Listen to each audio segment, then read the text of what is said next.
Hola, muy buenas tardes. Un gusto saludarles nuevamente. Hoy lunes 9 de octubre de 2023. Les habla el arquitecto Roberto Asiso Casarrubios y en nombre de Plataforma Gremial quiero darles la más cordial bienvenida a esta entrevista con una ingeniero electrónica egresada del Politécnico Universitario de Maracay de las Fuerzas Armadas Nacionales. Nos referimos a la ingeniero Julie Rosana Medina Martínez. Este foro, esta entrevista será moderada por nuestra colega, la arquitecto Meralia Velasco. Vamos entonces a darle acceso mientras se conecta nuestra invitada de la tarde de hoy. Si me dan unos breves instantes.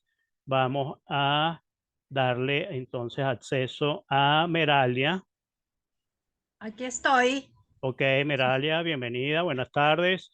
Buenas Estamos, tardes, Roberto. ¿Cómo estamos, estás? chévere, muy bien. Estamos a la espera de nuestra invitada, la ingeniero electrónico Julie Rosana Medina Martínez. Si Más, quieres, cono- Meralia, más ve, conocida como Rosana. A mí me sí, suena extraño el sí, nombre de Julie. utiliza más el segundo nombre. Bueno, si quieres, vamos a ir adelantando con la Co- síntesis curricular Claro, porque es claro que bastante sí. extensa Bueno, mientras se conecta.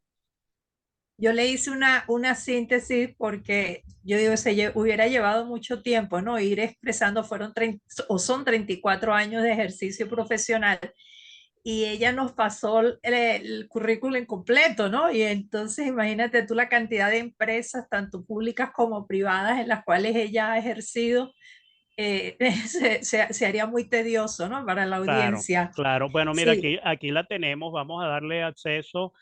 cómo Y no. también tenemos a nuestra colega Aurora Contreras. Vamos a darle entonces para invitarlas a las dos a que nos acompañen en esta interesante entrevista con una ingeniero electrónico, pues que además una carrera que para mí es complicadísima, pues todos esos microcircuitos ya nos explicará Ya nos estamos cómo. conectando. Ok. Está llamando Rosana justamente, ¿no? Pero ya ella está ahí Sí, ya le sí, estamos ya, viendo su nombre. claro. Ya vamos a esperar entonces que la cámara se active Sí, y lo que sí, comenzar. Ok, pero bueno, puedes ir, estamos puedes. dentro del ciclo nueva, si continuamos, es nuestra segunda entrevistada dentro del ciclo Nuestros Grandes Aliados, con motivo de conmemorarse el Día del Ingeniero el próximo 28 de octubre, ¿no? Así es. Entonces, bueno, hoy vamos a tener el gusto de conversar con nuestra talentosa ingeniero electrónico, Julie Rosana. Julie, yo no me acostumbro, pero ella se llama así, Julie Rosana Medina Martínez, quien tiene ya 34 años de ejercicio profesional. Ella se graduó en el Instituto Universitario Politécnico Antonio José de Sucre en Maracay en la mención control de procesos. Su tesis de grado para optar al título de ingeniero se denominó, ya te voy a decir porque es un nombre, Medina, ajá, sistema de alimentación ininterrumpida. Pero lo importante de esto es que además fue publicada en la revista 15º aniversario del UFAM, Sí, lo que indica que debe haberte graduado, Rosana, debe haberte graduado con muchos honores, ¿no? Entonces, durante tu ejercicio profesional, pues has efectuado adiestramiento en las áreas de programación, manejo de tecnología, así como en el taller de planificación y control de proyectos, formulación y evaluación de proyectos en la Universidad Católica Andrés Bello en 1998, planificación estratégica de procesos también de la UCAP, análisis y escalación de proyectos, entre otras. Como ingeniero electrónico, pues se ha desempeñado tanto en empresas públicas como privadas, y dentro de este sector público, pues sabemos que trabaja, o sea, nos dice ella que trabajó en Corpoven, filial de PDVSA, la electricidad de Caracas, y en el sector privado, Segutronic, Geoconstruye, Talent Group, Electrificación Cosia, Oritech, Otepi, Suelotec, y desde el 2019 es una mujer libre, un ingeniero libre, trabaja freelance, teletrabajo, ella se unió ya a estos trabajos online. Entonces, bueno, bienvenida, Bienvenida a Rosana. Plataforma ¿Cómo te Gremial, gusta ¿cómo que te estás diga, tú? Rosana o Julie? Gracias, siempre viéndolos por el colegio y ya somos como familia. Qué Sí, bueno. señor. Mira, Rosana, bueno, vamos a llamarte por tu segundo apellido, ¿no? A Segundo nombre, nombre. perdón. Mira, ¿y cómo prefieres que te llamen? ¿Ingeniero Ajá. o ingeniera? La Pues sabes que ingeniera Rosana Medina. sabes que o sea, es ingeniero como mejor me siento. La ingeniero, ¿verdad? Sí, está bien. Ah, Bueno, Sí, entonces te denominaremos así. Nuestra sí. colega, la ingeniero Rosana Medina. Bueno, adelante, Meralia. No, que pensando en lo que le acabas de preguntar a Rosana, pues justamente yo estaba pensando también en esa pregunta, ¿no? Y yo dije, Rosana, ¿cómo le gustará que le digan ingeniero o ingeniera? Porque mi título dice arquitecto, por lo tanto a mí me gusta que me digan la arquitecto y no que me digan arquitecta. Entonces, a lo mejor, pues estas nuevas generaciones donde sí les están poniendo el título en femenino, a lo mejor se acostumbrarán a ello, ¿no? Entonces yo claro. pensé eso, yo dije, a lo mejor a Rosana le dicen ingeniero electrónico, entonces ella es la ingeniero.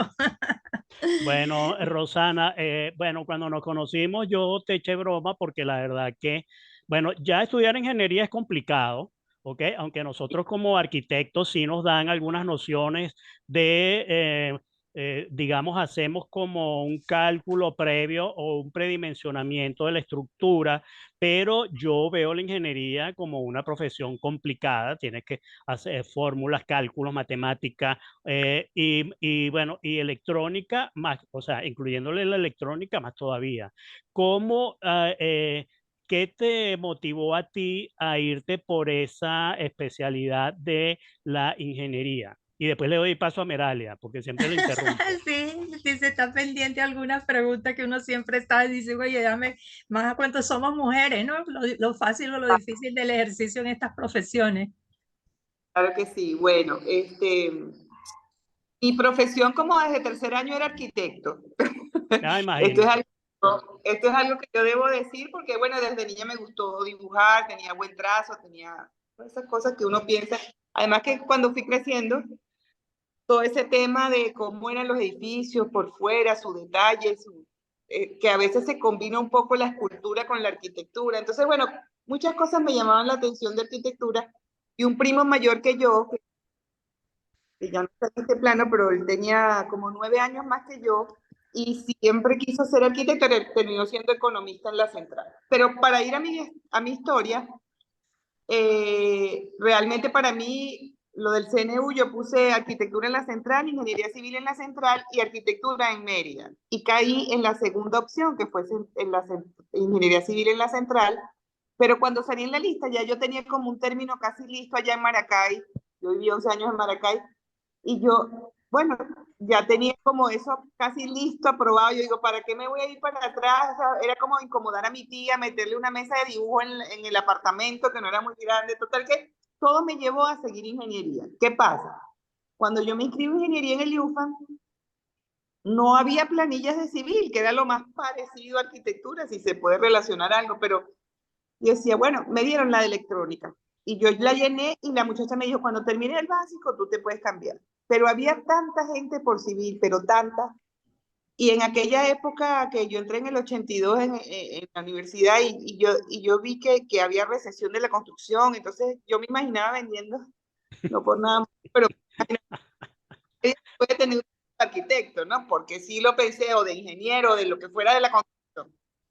Y yo decía, no, no, no, tanto quemarse las pestañas para terminar vendiendo cualquier cosa porque tienes que sobrevivir. A mí eso me daba de todo, pánico. Entonces, proseguí en el IUFA y la casualidad que empezando el básico, empecé a conocer muchísima gente electrónica, me llevaban a los laboratorios, me metían en los, si era de telecomunicaciones o de control, y fui viendo ese mundo en el que me quise quedar después. No fue muy fácil, no fue, por lo menos la parte de telecomunicaciones para mí, yo siempre he hecho broma con eso, porque como dices tú, es difícil. Hay que fumarse una lumpia para imaginarse las ondas viajando en el espacio, que unas son así. Esos microcircuitos interconectados, las tarjetas, esas cibernética, esas cuestiones. Ellos tienen mucho antenas, radares, una cantidad de parafernalia para entender cómo se conecta todo eso, y a mí me parecía demasiado imaginar todo. Control de procesos era más terrenal, era instrumentación, eran cosas que uno ve allí, válvulas, era presión, temperatura, flujo, eso está ahí. Pero entonces, bueno, me quedé en control.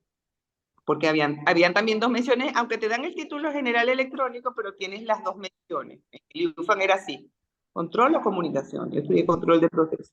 Y después, las cosas de la vida, porque me lleva el trabajo a control de proyectos, que claro, obvio, control de procesos es una cosa y control de proyectos es otra, pero bueno, sigue el control en cuanto a que es muy bonito porque tú trabajas con todas las disciplinas. Depende de los trabajos que hagas, pero del proyecto, pero interactúas con gente de muchas disciplinas, te nutres mucho, tienes que hacer seguimiento para ver por qué algo no avanzó de la manera que debía y cómo quizás no lo vas a retrotraer, pero tienes que buscar la manera de que unos tiempos allí se mejoren.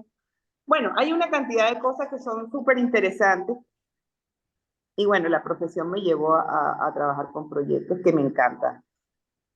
Qué bueno. O Y de sea, estas- sí. No, dale, Meralia, la No, entrevista. te iba a preguntar, y de esta experiencia laboral que has hecho, tanto en el sector público como en el sector privado, ¿dónde te has sentido mejor? Bueno, fíjate tú que, bueno, cuando uno habla de Corcoven, porque en mi caso fueron casi 3 años y pico, y yo te puedo decir que es el mejor trabajo que tuve en toda mi historia profesional. Obvio, la electricidad también fue muy buena, y fueron casi 10 años, fue muy, muy bueno. El adiestramiento, todo. Mira, el sector público, yo trabajé en CanTV 3 años contratada entre el 2012 y el 2015, terminando el 2. Claro, ya ahí había bastante, bueno, lo puedo decir con propiedad, como proyectos mayores, y había, no voy a decir desorden, porque no estaba así tan caótico. Lo que había era como cierta lucha de poderes, entonces es difícil porque tienes que entrar siempre como que por debajito.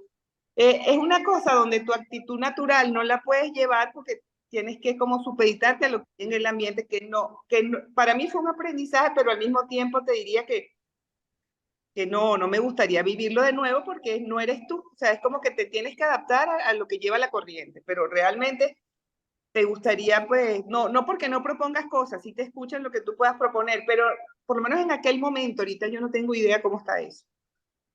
Pero había mucha lucha de poderes allí, y no era malo, o sea, no era de una forma grotesca ni desagradable, pero no sé, no era esa armonía que tú ves en otras compañías, que todo fluye, todo va hacia el objetivo que se quiere conseguir. Aquí habían personas que querían lucirse, otras que tal, cada uno en su manera, entonces, cónchale, a veces eso complicaba un poco las cosas.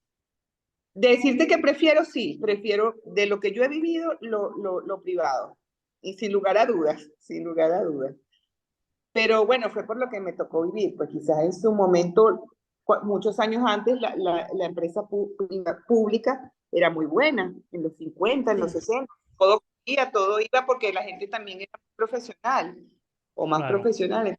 Imperaba la meritocracia, ¿no? En ese momento. O sea, tú estabas por méritos profesionales y no por cuestiones políticas.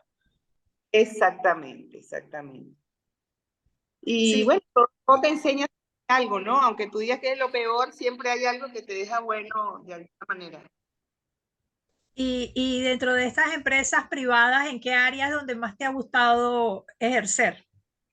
Sí, de hecho, fíjate, yo te podría decir que son como 35, 36 años de carrera, pero yo creo que como 15 por ahí, 17, no sé, deben estar en el área de control de proyectos, que es lo que más me ha gustado, también es lo que más me ha tocado y es lo que más me ha gustado.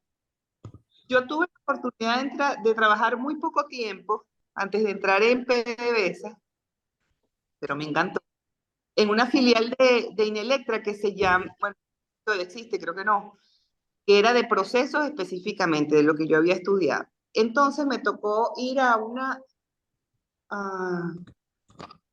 eso es una refinería pequeñita que se llama, es la refinería de San Roque, que hacen todas las parafinas y olefinas más que todas las parafinas para las velas y todos esos usos, ¿no? Y tenían 2 líneas de producción y la máquina en la entrada de la refinería, que es pequeña, a mano derecha estaba dañada, tenía una parte de esa línea estaba dañada. Entonces yo tenía que hacer como el diagnóstico y un informe para proponer qué se debía hacer allí. Yo no estuve más de una semana ya, y yo te digo que, porque eran ingenieros químicos, que me parece una de las ingenierías más difíciles a mi modo de ver, químicos, no me acuerdo ahorita, pero yo interactué con 4 o 5 personas de Ocara que eran mujeres y hombres a uno, ¿no? Y íbamos a cenar y se supone que debía uno como que sacarse el proyecto y hablar de cualquier cosa, y seguían hablando del proyecto, de las cosas de allí, a lo que ellos fueron a hacer.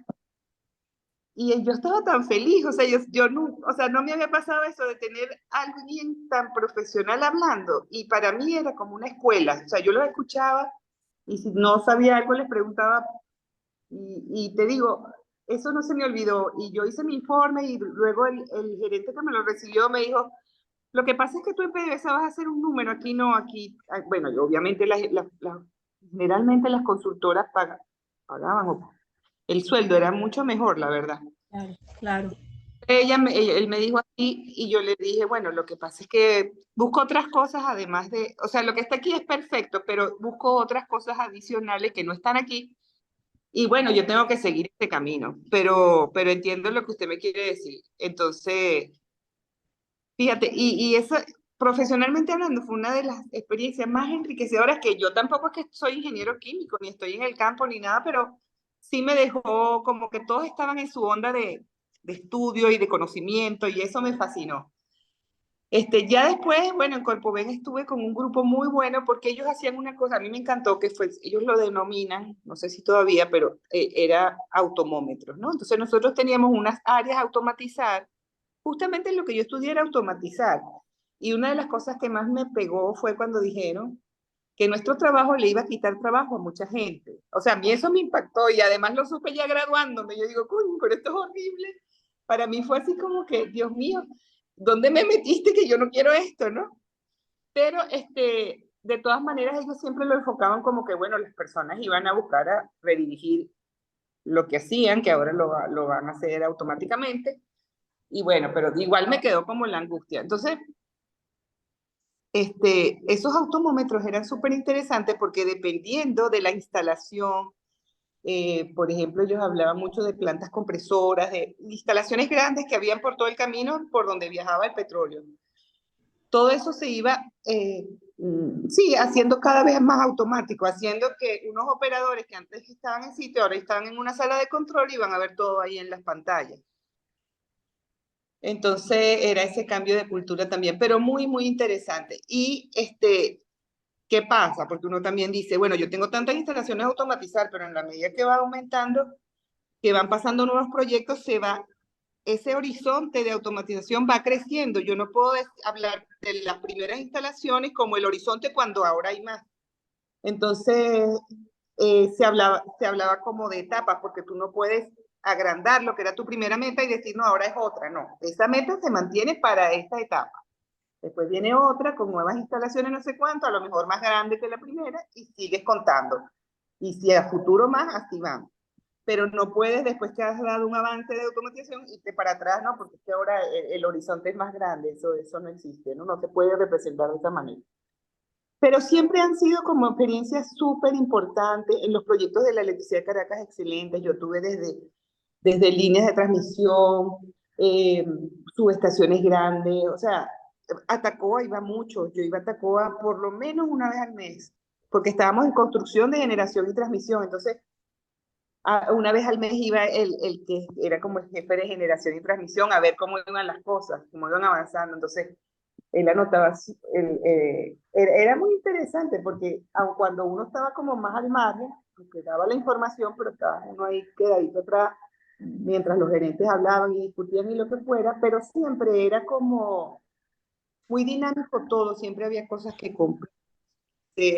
La desalinizadora, que fue una planta grande, compró hasta donde yo recuerdo, creo que era en Grecia, por allá.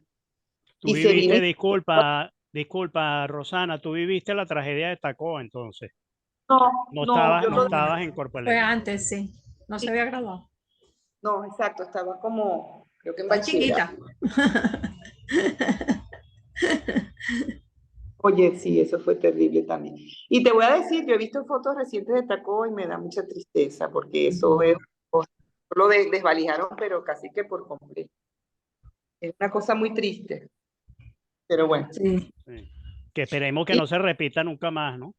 esperemos en Dios que así sea, sí señor, porque aquí ha habido gente muy valiosa, ¿vale? Y da rabia que no porque los que se han tenido que ir, yo nunca he estado en contra, porque yo digo, bueno, ellos están buscando su futuro, ¿verdad? Y si tienen hijos y toda la cosa, pero son baluartes, son gente que estaría dando cosas tan importantes aquí. Y bueno, nada, tuvo que ser así, pues tuvo que ser así. Algunos volverán, algunos no. Eso siempre se discute mucho, pero bueno, uno tratando de dar lo mejor siempre, eso sí, ¿no? Como va de tu casa después de lo que has aprendido en la universidad. Mira, ¿y alguna vez pensaste, Rosana, en hacer posgrados en el exterior o ir a cursos de adiestramiento en el exterior? Sí, ¿Sabes? Siempre me llamó la atención. Mira, te voy a contar, me voy a ir un poquito atrás porque yo tuve la fortuna de tener un padre, me gusta llamarlo así porque fue más que mi papá, ingeniero industrial. Y cuando yo empecé a hablar de que quería ser arquitecto, él me buscó una universidad en California, que uno de los años de arquitectura era bueno, no solamente en Italia, pero principalmente en Italia para ver la arquitectura. Y a mí eso me impresionó tanto. Era el Ponte 80 y uno. Y yo digo, oye, ¿sabes qué? Con todos los medios, porque todo era por correo, que mandabas la carta, que te la devolvían, que no sé qué. Todo era muy lento. Pero él buscó eso y que lo haya hecho a mí me gustó mucho, porque era como diciendo, estoy pendiente de lo que tú quieres estudiar. Claro, te podrás imaginar un año en Europa cuánto costará, ¿no? Como parte de la carrera. Pero que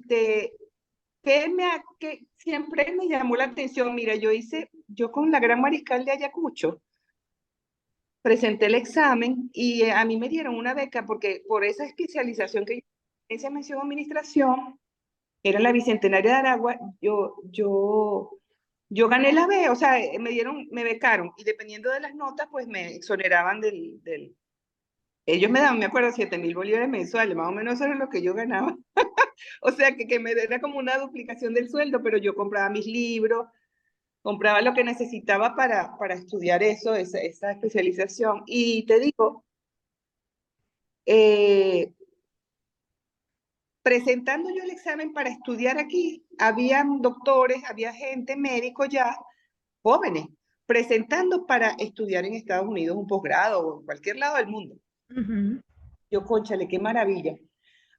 Tuve la oportunidad, no la tuve, porque al final me frenó un poco allí el gerente y la cosa. En Corpoven, yo quería hacer 6 meses en Boston de inglés para perfeccionar. Yo me defiendo, porque lo hablo fluidamente. Y yo quería ir allá, y yo había hablado con el jefe de él, inclusive, con Nelson Ríos, y me dijo, es tu momento, Julie, vete a hacer tu curso allá y pides tu permiso no remunerado y vuelve. Pero el que era mi gerente de automatización dijo, no, tú tienes que ir a las áreas, bueno, una historia ahí compleja, y entonces yo, ok, no, está bien. Yo no me iba a poner a discutir con él ni nada. Yo asumí lo que él me había dicho, pero de alguna manera frenó ese avance que hubiera sido bueno, yo creo, porque es muy importante. Y sí creo que aquí hay buena educación, mucha, o sea, fíjate, yo cuando estudié la especialización, casi todos los profesores eran de Caracas, de finanzas, de la parte estratégica. Mira, había gente tan buena, ellos se preocuparon por conseguir muy buenos profesores. Entonces yo digo que bueno, a lo mejor lo que te va a ayudar más es un idioma más, y un poquito, no sé, no te podría hablar, comparar, pero sí creo claro que me hubiera gustado y lo hubiese hecho, o sea, me hubiera encantado, de verdad que sí. Quiero estudiar arquitectura todavía en mi vida. Sí, yo sé, en estos días me dijiste que querías empezar, que te ibas a meter en arquitectura para estudiar arquitectura. Y yo dije, mira, Rosana, pero es importante todavía tener esos ánimos de seguir adelante, no importa la edad que uno tenga, vamos a hablarle play. Es un logro personal, es una cosa que, bueno, así como la viejita que se graduó de 90 años en no sé qué carrera y después se murió a la semana, pero pues eso es triste, ¿no? Pero pero bueno, lo logró, lo hizo, qué bueno. Claro, Sí. claro, eso nunca está de más y además que bueno, por lo menos vas a tener esa satisfacción de que estudiaste algo que te gustaba desde un principio también. ¿Quién fue? Hubo muchos ingenieros que después, al principio sobre todo, cuando la arquitectura no era considerada sino parte de la ingeniería, que después se graduaron de arquitectos. Entonces, bueno, que lo Willy hagas Bossot, tú, sí, Willy sí, Bossot, que además él creo que fue también decano en ingeniería y después fue el primero en arquitecto.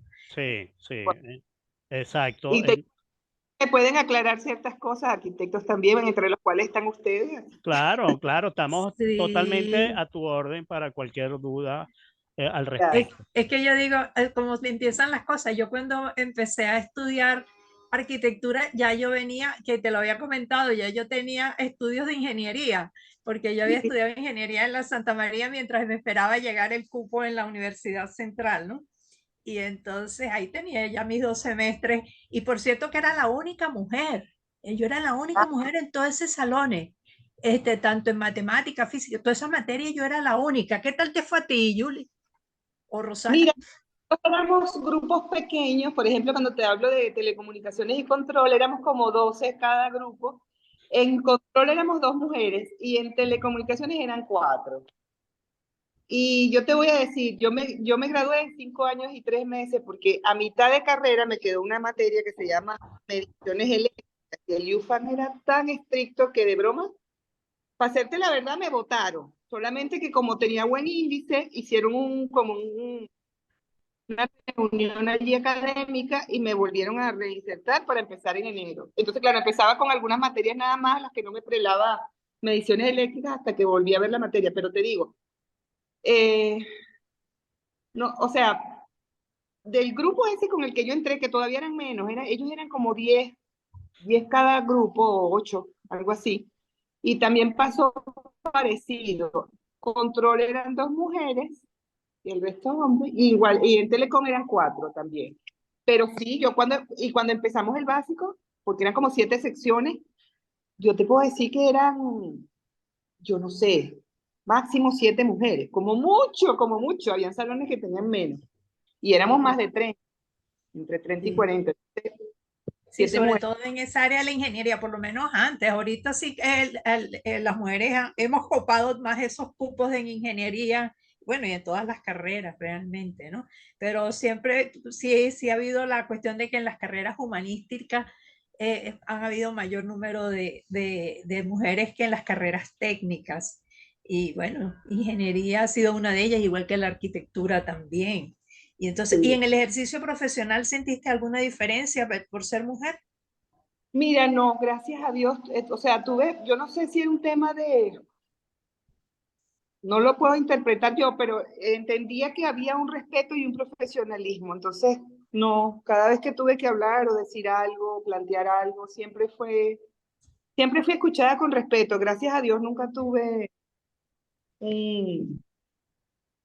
Yo creo que las personas que no aceptan ese tipo de cosas ya de alguna manera pienso, yo no sé nada de psicología ni nada de eso, pero en su mente, en su cabeza no están del todo bien, porque ¿cuál es el problema para aceptar que una persona puede sugerir algo o se discute? Pues no es que se va a probar, se discute. Gracias a Dios tuve la suerte que no me tocaron personas así, de verdad que no. Y Y con bueno, sueldo tampoco tuviste diferencia, Rosana, con sueldos tampoco tuviste diferencia. y lo descubrí así, pero por pura casualidad, porque tenía un compañero en la electricidad de Caracas que era del Marqués, y yo también tenía 2 personas a mi cargo cuando entré, y él tenía un grupito, pues un grupito. Y esa opción, cuando veo iba delante de mí para poner en para tú sabes, en planta baja de la electricidad de Caracas habían unas taquillas. Entonces él iba para esa taquilla, justo estaba delante de mí y tenía sus manos atrás y tenía el recibo de pago. Entonces yo veo o sea, suponte, si yo ganaba, no sé, 70.000, el tipo ganaba 250.000. Y yo, o sea, casi me iba dando una vaina. Y perdón por la grosería, pero yo digo, ¿qué? Y yo, o sea, ahí yo me di cuenta que muchas diferencias habían y que, bueno, uno tenía que morir callado.